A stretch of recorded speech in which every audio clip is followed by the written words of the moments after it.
He didn't knock. The door shuddered under his palm, then swung wide like it owed him a welcome. My son-in-law, Rafi, stood on my threshold with a smile borrowed from a stage and 4 young men trailing behind, all sweat, cologne, and swagger. It was 10 past midnight. The lane outside lay quiet, Karachi's late heat clinging to concrete. The city asleep like a lion with one eye open. My house, however, was very much awake. So was I. "You don't mind, Amma," Rafi announced, the way people announce weather. "We just came for the match. Power's cut in our area." He strolled in without waiting for a reply, fingers already snapping at his friends like he owned the rhythm of my hallway. One of them, the tallest, shifted a cricket bat from one shoulder to the other and surveyed my walls with the bored curiosity of a man shopping for a cheaper conscience. The living room light pooled on polished furniture.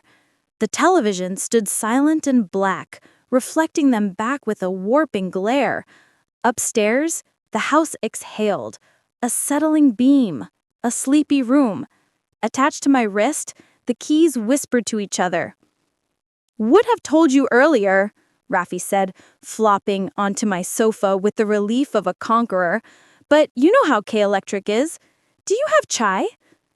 I smiled, and my smile felt like a fold of paper, thin, crisp, and capable of slicing.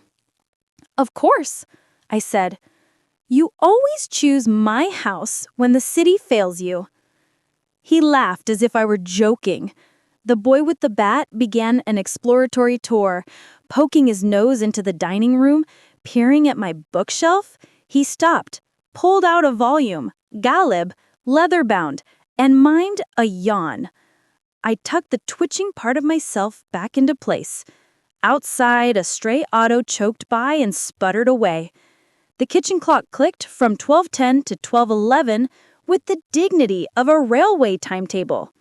"Set up the TV then," I said, crossing to the curtains.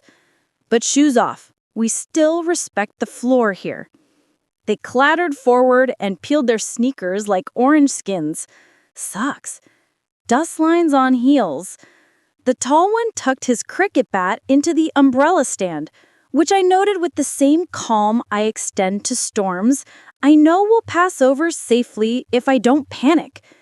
Rafi patted the cushions, glanced at me, then at his friends, and adopted the tone of a host desperate to show he'd thought ahead. "Amma's the best. Always got snacks. You remember I told you the kebab? Unreal." I remembered. I remembered many things. There is a kind of youth that believes thresholds are suggestions. There is a kind of man who borrows a family and then claims the furniture. When my daughter Sine had brought Rafi home the first time, I had warned her quietly, like speaking to a candle you love. I said, "He tests boundaries. Will he respect yours?" She looked at him across the table, at the way his hand moved as he talked, confident waves that measured a room and found it to scale. And she had smiled, fragile and fierce. "He'll learn, Ami." Maybe everyone says that. Maybe everyone believes that learning is automatic, like daylight. In the kitchen, I filled the kettle and set it to boil. The gas a clean blue ring blooming into life. Then I pulled out the stainless steel teapot, the cardamom, a pinch of crushed cloves, the tin of tea leaves with my mother's handwriting flaking off the lid. The rituals are important. Rituals make a house, and not just a place to watch a match. The kettle rattled and hummed its small song. I poured, the steam rising in a soft white column that reminded me of the seam of a tear. On a low shelf, the toolbox waited like a quiet relative. I slid it out, the wheels rolled to the side, and behind it, where no one ever looked, lay the item I wanted, a square ceramic bowl painted with blue fish, and beneath it, the remote to the TV wrapped in kitchen plastic. I unwrapped it, turned it in my hand. My thumb grazed the power button, and I felt the possibility of silence there, like a coin in a pocket you'd forgotten you had. I slipped the remote into the deep pocket of my kurta, put the bowl on a tray, stacked cups and saucers, and went back to the living room with the chai. Amma! They chorused it, the word stretched to perform gratitude without the trouble of feeling it. The television blinked awake under Rafi's fingers. The match flared onto the screen, a stadium bleached white with light, a bowler already mid-run. Cheers from a million other people fizzed through my quiet like shaken soda. Rafi quickly hijacked the volume, my remote-shaped absence unpunishing enough to keep the illusion alive. "Perfect timing," he said. "You're a star." I said, "Stars are far away. I'm very close." The first wicket fell, and someone slapped the sofa. Another whistled. A third clapped, the noise of festival they had dragged into my house without asking if we were in the mood. I poured chai, handed cups. Cardamom breathed through the room. They didn't notice the coasters, and the cups made little circles on the glass table like rings of a felled tree. My daughter Sana texted, "You awake?" I wrote, "Yes." She wrote, "He said they're watching here. It's late." I wrote, "It is." She wrote, "Sorry." I looked up at Rafi then, at how his eyes were married to the screen, the muscles of his jaw working when the batsman missed a shot. He looked beautiful in a shallow way, like a person whose reflection shines whenever a screen is near. He did not look at me. He seldom did when he was certain I would be decent. A few overs passed. I let them get comfortable. Snacks were requested in the ungrammatical language of familiarity. I made a plate of biscuits and dates and masala peanuts and put them on the table. The tall boy with the bat now leaned as if listening, started tapping out a rhythm on the armrest, and Rafi joined with 2 fingers on his knee. A rhythm can be contagious. So can presumption. "Amma," Rafi said, halfway through his second cup. "Also, tomorrow lunch the cousins will come. I told them. You'll make the mutton pulao na?" I took a measured sip of my own chai and looked at the door. The night had thickened into that hour when sleep is most tempting even to those who claim to outrun it. I put my cup down. "No," I said. He laughed. I know. I'll get the meat from the good butcher." "No," I repeated, and smiled, not unkindly. "You and your cousins will come for lunch when you ask, not when you tell." His grin stalled. "Amma, it's not like that. They're family." "Family doesn't need to knock," I said, glancing at the door he'd never used properly. "But they do need to call." His friends suddenly found intense interest in their cups. On the screen, the batsman lofted one over mid-on and the commentators combusted. Rafi leaned forward as if distance from me would muffle meaning. "Don't make a scene," he said softly. I looked at the tall boy's bat leaning like an umbrella. I looked at the ring of chai soaking into glass, the crumbs freckling the cushion, the cricket tying its knot to the traditional masculinity that had walked in like city heat. Then I did something very small. I stood and I walked to the main switchboard by the entrance. 3 switches, each blackened by years of thumb. I flipped the specific one that only I ever remembered. My husband had called it Amna's little mystery. I flipped the specific one that only I ever remembered. My husband had called it Amna's little mystery. And the TV died. The room fell into a dome of immediate bewildered quiet. The sudden absence of noise was its own sound, a pop in the ear. "Amma?" Rafi's voice wobbled, a boy caught between embarrassment and anger. What are you?" "The power's fine," The TV is not. They looked at each other, collectively disbelieving that the laws of entertainment could be altered by one woman's forefinger. Rafi stood. The young men, unused to know, bristled like cats. "Switch it back," he said, smile returning, as shield, as command. "Ask nicely." They stared. It was absurd to demand courtesy for electricity, to place manners before cricket, to be an old woman with a remote in a pocket and a city outside that answered to no one. But I had learned the strange strength of absurdities. They reveal true beliefs. "Amma," he tried again, softer, stepping closer. "Can you turn it on again, please? Can you call next time before you come, please?" He looked at his friends, whose eyes became disciplinary devices, a chorus against humiliation. He couldn't bow in front of them, not without losing an inch that would never grow back. So he doubled down on charm, on the sort of charm that costs other people. "Don't do this," he murmured. "It's just a match." I drew the remote from my pocket and showed it to him. "Yes," I said, "and this is just a house." He did not like the lesson. Lessons are never about what they seem to be about. He reached then, quick, a boy who had learned to grab sweets off a table before anyone else. He reached for the remote, and I took one step back, and his hand closed on my wrist instead. It was not tight, but it was not tender. The room suddenly contained too much of his friends and not enough air.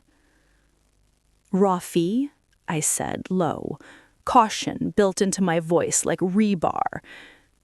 "Be careful." He let go, the anger flickering behind the eyes like heat lightning. He forced out another smile. "You're making it dramatic," he said. "Give it and I'll—" A soft sound drifted from the hall. A click. The gate. Every head turned. I didn't. I knew the particular music of that hinge, the way it sighed. Sana stepped into the doorway a second later, drawn, hair in a scarf, eyes awake in a way that frightened me because it was too quickly awake. She took in the scene the way a mother takes in a fever chart. Numbers, numbers, numbers. And then a simple truth. "Oh," she said, her voice flat with understanding. "He brought friends." Rafi tried to clap, to conjure a festival out of a warning. Surprise, they were dying for chai. "In my mother's house at midnight without asking?" Sana asked. She walked to the sofa and put her hand on the back of it near the ring a cup had made. She drew her fingers through the condensation and looked at the wet line it left on her skin. What was written there was not water. It was fatigue. It was displeasure. It was the thin patience of women who host too many storms. One of the boys stood. The tall one retrieved his bat. "Bhai," he said carefully to Rafi, "we can go to Wahid's house. His generator—" "We're not going anywhere," Rafi snapped, too quickly, his eyes darting to Sana, then me, then the remote in my hand like it was a bomb. I smiled at him with all the gentleness I could carry. "No," I said, voice warm as chai, "you're not going anywhere yet. You're going to sit and listen." He laughed again, but it was thinner now, a thread near snapping. Sana's hand tightened on the sofa. "Ammi," she said quietly. I looked at my daughter and saw the choice she did not ask me to make, the choice between the quiet marriage and the noisy correction. There are moments when the shape of a family can be altered by an inch. I held the remote like a scalpel. "Rafi," I said, my tone even, "you will call before you come. You will not bring people here past 10 without asking. You will not touch me to take what you want. You will not treat my house like your club. If you cannot do these things, you will not step inside again. Do you understand? Silence. The city outside shifted from one laid-back position to another. On the television's dark face, we were reflected. Two women standing, five young men perched on the verge of choosing who they were, one man trapped between pride and decency. Finally, he said, "Amma, you're overreacting." The clock ticked. Sana closed her eyes for a second, perhaps saying a prayer for patience or for spine. When she opened them, the patience had gone and only the spine remained. "She's not," Sana said. "You are underreacting to respect." His ears flushed, the childhood pink of a boy who has been caught stealing mangoes not because he is hungry, but because he enjoys the reach. He lifted his chin. "You will turn the TV on," he told me, brittle now, "or we will watch on my phone." He pulled the phone from his pocket and held it up like a torch. I tilted my head. "Then watch it on your phone. But understand that if you cannot hear me in my house, you will not be welcome to hear anything else here again." He stared. One of his friends, the one with the too long fringe, mouthed silently to the others a question I already knew. "Is she serious?" I turned and walked to the front door. I opened it. The night came in carrying the thin smell of diesel and the far-off ocean, and the even farther-off memory of when I was a very young wife in a new house with too many boxes and not enough courage. I learned courage. It tasted like cardamom and resolve. "Out," I said softly. "For tonight." Rafi stepped toward me, a plea in the shape of a frown. "Amma." "For tonight," I repeated. "You will call me tomorrow. You will apologize. You will ask. And then we will see."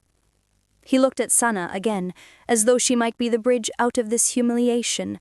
Sana returned his gaze with something unreadable, as if she had found a small, sharp stone in a bowl of rice, a flaw you can pretend you did not see if you are hungry enough. She did not speak. Rafi laughed, a single, hollow puff of laughter. He turned to his friends. "Let's go," he said, like a man whose throne had been moved a few inches to the left. They shuffled, awkwardly gathering phones and keys. The tall boy picked up his bat and tried to tuck it under his arm the way he had when arriving, but it kept slipping, as though it knew something about balance that he didn't. They filed past me. At the door, Rafi paused, leaned close enough that I could see the tiny scar above his lip, the one Sana had kissed the day they married.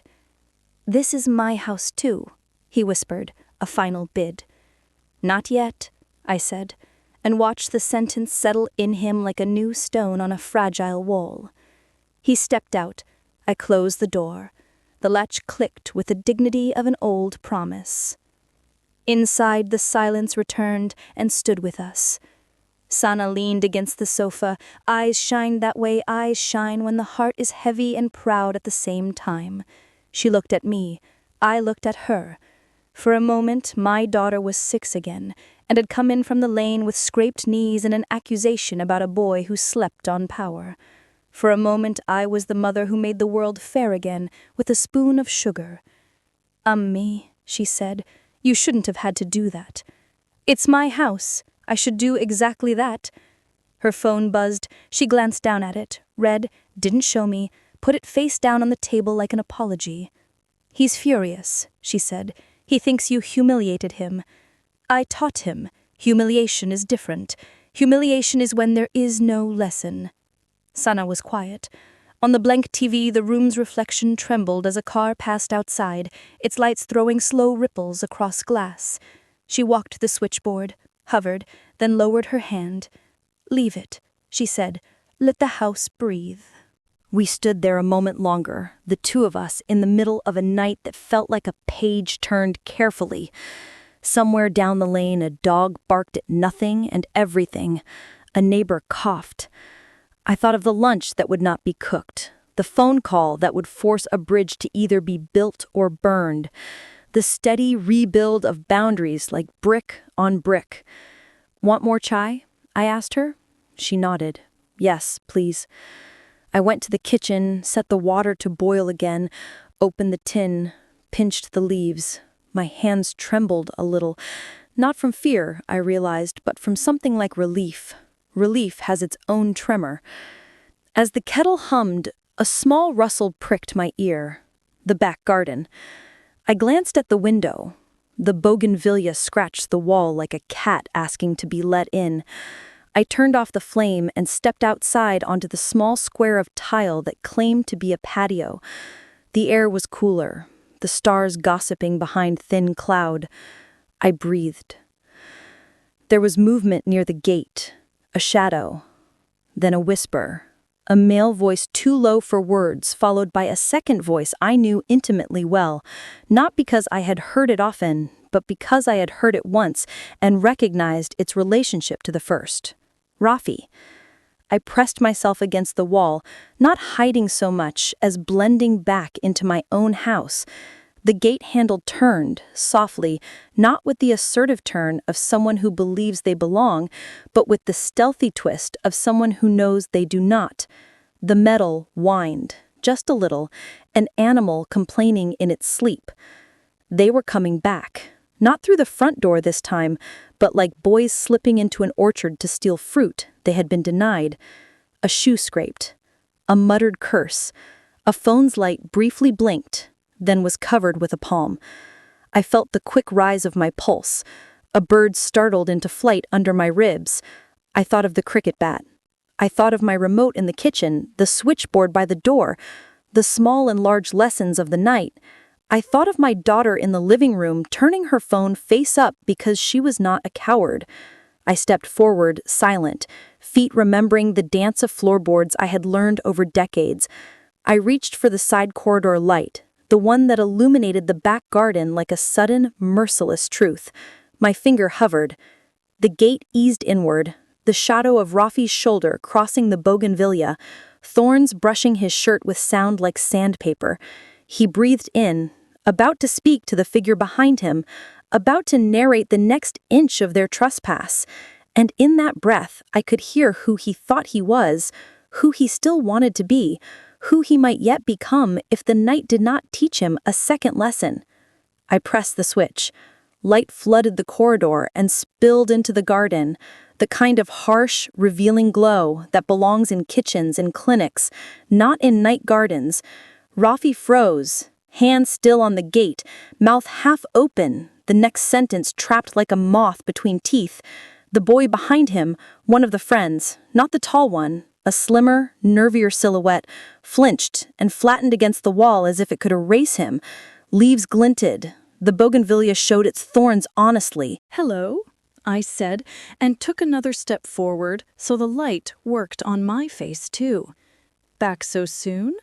Rafi squinted, then straightened, the default smile scrambling back to his lips like a trained pet.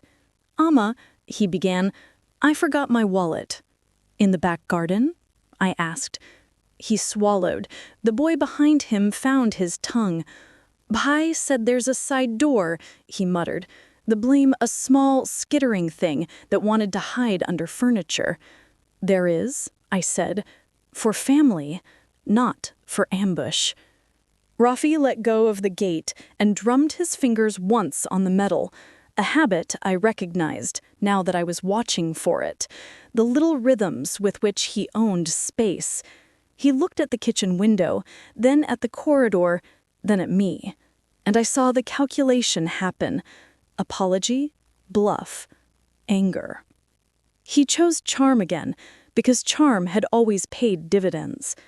"I didn't want to disturb Sana," he said, stepping into the light, hands raised to show innocence. It made him look momentarily young, like a boy caught in school after hours. "She seemed upset. I thought I'd just get the wallet and go." "And the friend?" I asked. The friend tried to shrink further and only succeeded in making his discomfort louder. "He was going to wait outside," Rafi said smoothly. "Safety." I let the lie sit in the air long enough for it to show its seams. The neighbor's balcony fan ticked. Somewhere, a scooter coughed to life. I stepped back, leaving the door open, making a path that went exactly where I wanted it to go. "Come," I said. "If you forgot something, it will be where you left it. You don't need to use the garden for what the front door is built for." He hesitated, then nodded as if I had granted permission for the plan he wished he had all along. He gestured to the friend. "Wait," he ordered. The boy nodded gratefully, pushed the gate closer to closed, and leaned on it with the air of someone who would rather be on a bus to Hyderabad. Rafi followed me down the corridor, and I moved deliberately, letting the house hold its breath with me. I did not turn off the garden light. Let witness be bright. In the kitchen, the kettle had gone from a hum to a low, impatient rattle. The remote lay on the counter where I had set it, fat and banal in its plastic skin. I did not touch it. "What did you forget?" I asked. He opened his mouth, closed it, glanced at the counter, and a tremor of irritation flickered through him at the sight of the remote. You could almost watch the battle inside him, to reach and snatch, to play nice and ask, to pretend the object wasn't there at all. He chose something in between. He reached for the bowl of peanuts instead and popped one into his mouth as if eating could fill the gap where dignity had been. "Wallet," he said again, chewing, "must be on the table." "In the living room," I said, and walked ahead of him so he would have to follow. The floorboards offered up their small, familiar complaints, little aches that only a person who listened would hear. I wanted him to hear them. I wanted him to know that houses are not silent just because we ignore them. Sana stood where I had left her, phone in her hand now, unread messages stacking like bricks.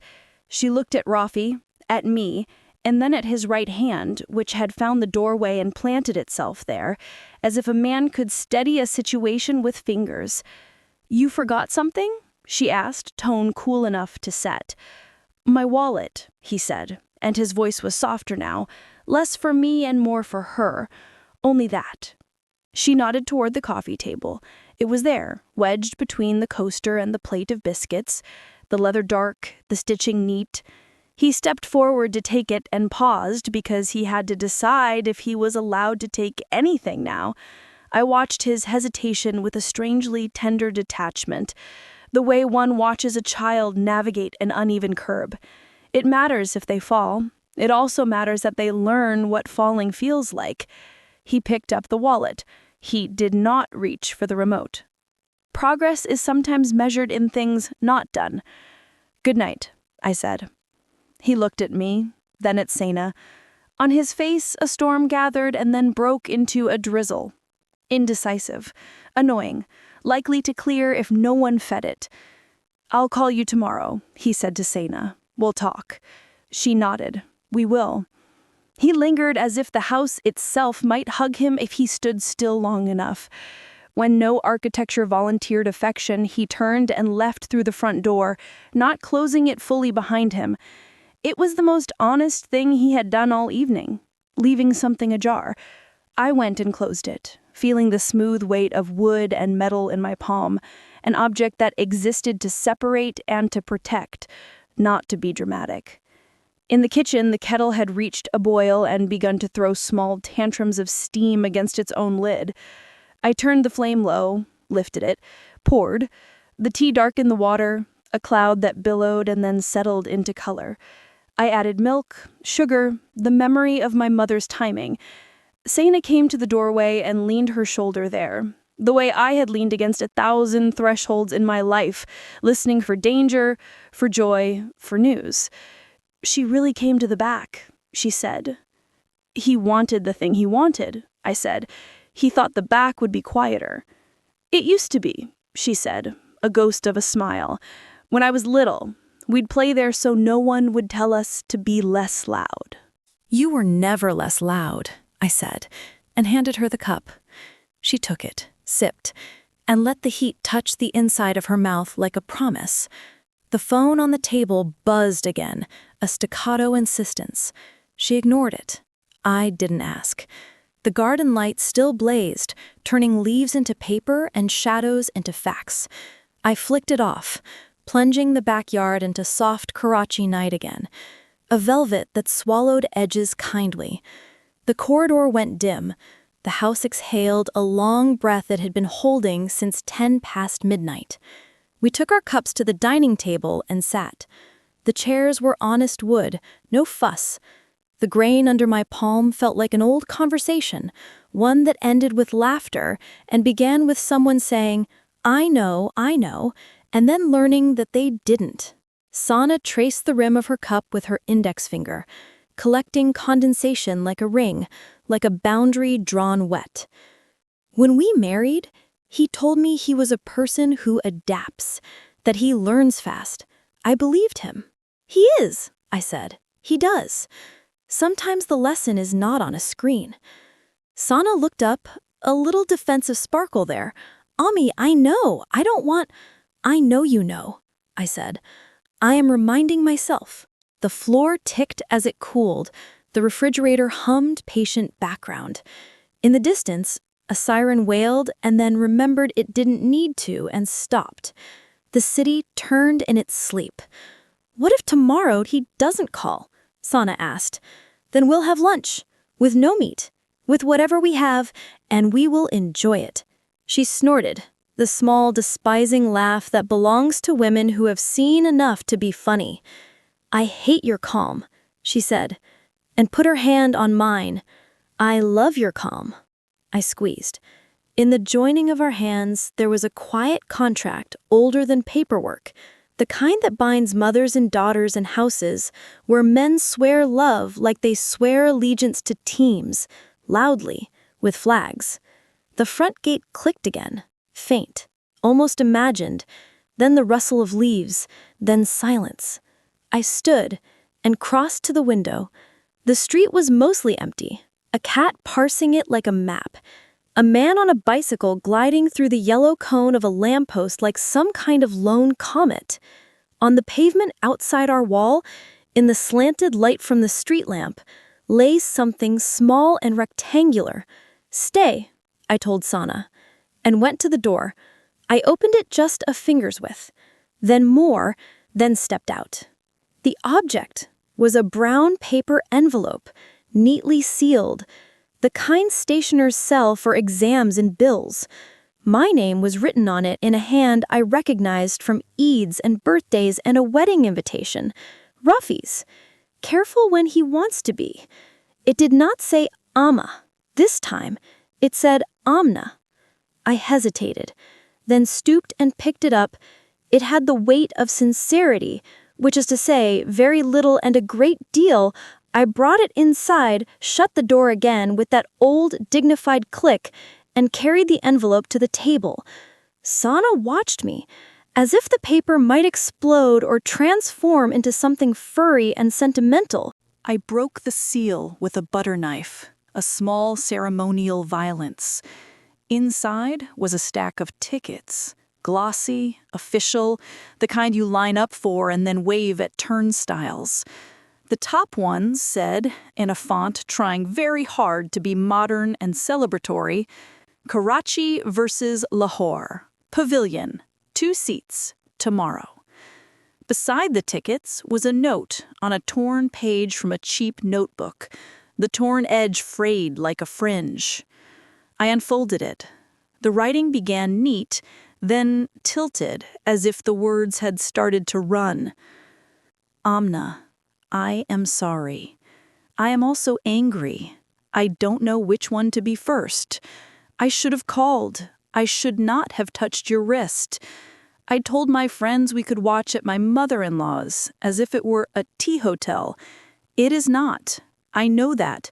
I forget things I know. I am not writing to beg. I am writing because I do not want to be the man who sneaks in through back gates. I didn't used to be. Maybe I was always that man, and I didn't see it. Maybe you did. That scares me and also makes me grateful, and both feelings are unpleasant to admit. Tickets for you and Sana tomorrow. Not a bribe. A lesson I think I can pass to myself. If I want to watch, I can sit where I am told and learn from people who deserve to be watched. I will call in the morning. Ruffy. Sana read over my shoulder, silently mouthing his apology's clumsy sincerity. When she finished, she let out a breath she had been stockpiling for years. "He is trying," she said, weighing the word like fruit checking for bruise. "He is," I agreed. I touched the tickets with a fingertip, the slick paper catching light. A ridiculous offering. A very human one. "Do you want to go?" she asked. "I want to sleep. Then I want breakfast. Then I want to see whether the morning keeps the promises the night made." Sana smiled, crooked. My husband's smile, my father's smile, a family resemblance drawn in humor. "And if it doesn't?" she asked. "Then we will write new promises," I said, and this time the certainty in my voice surprised even me. It felt like a room I had walked into that was lit without me touching any switch, a light that had been waiting while I stumbled around in the dark. We left the tickets on the table. We washed the cups. We wiped the little water rings with a cloth until the wood showed only wood again. In the living room, the TV remained a dark mirror. In its glass, I caught our reflections as we moved. Two women arranging a house back into itself. In the mirror, too, beyond us and smaller, because that is how mirrors treat the important things, was the door. I looked at it and thought, not for the first time, of locks and knocks, of hands that enter gently and hands that take. The house settled purposefully now, like a person assuming a posture after deciding what they think. I turned off the kitchen light. The corridor held its thin strip of glow. The garden was dark again, but the bougainvillea silhouette looked awake. I stood a moment longer at the edge of the dining room and felt the night pressing its ear to our walls, curious about what this little house would do tomorrow, and what kind of men would approach its doors, and what kind of women would answer them, and how the gate would learn to sing the right notes when it opened and shut, and whether a cricket bat leaning in an umbrella stand remembers the feel of rain more than the hum of a stadium, and whether a remote knows the power it holds when tucked into a deep pocket, and whether my mother would have approved of my lesson, and whether I had taught too gently or too hard or just in time, and whether when the phone rang in the morning the first thing I would say would be hello or something else entirely, and whether the city lion would lift its other eyelid, and whether the young men on the pavement